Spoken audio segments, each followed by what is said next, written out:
Supply chain disruptions don't disappear. They move.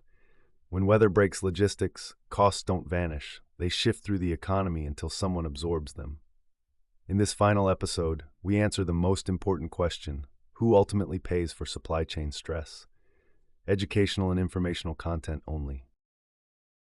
Supply chain stress creates costs in many forms: higher transportation expenses, inventory delays, spoilage and waste, insurance losses, idle labor and equipment.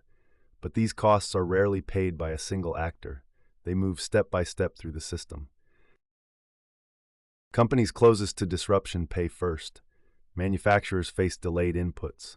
Retailers hold excess inventory or miss sales windows. Logistics firms reroute shipments at higher cost.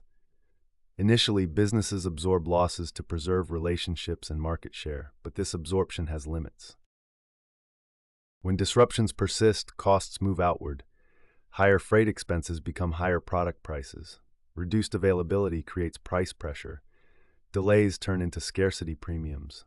Consumers often feel the impact last, but most visibly. This is why supply chain-driven inflation can feel sudden, even when stress has been building for months. Workers also bear supply chain stress.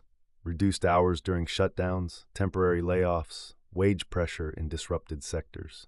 These effects rarely make headlines, but they shape household stability and regional economies. When disruptions become systemic, governments intervene.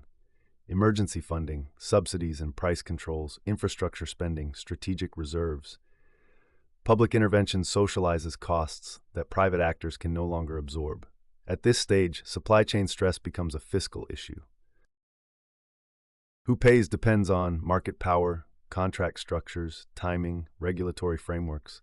Those with flexibility and capital delay impact. Those without absorb it immediately. Supply chain stress is not shared equally, it is redistributed.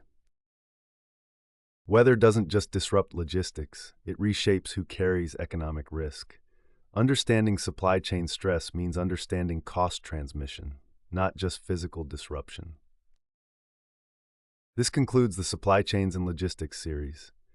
Across these episodes, we've shown how weather breaks logistics, amplifies costs, and quietly reshapes economic outcomes long before headlines appear.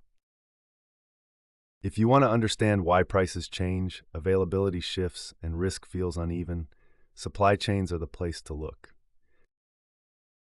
Explore the full series and articles at Weather Finance, and follow for the next framework on insurance, infrastructure, and systemic risk.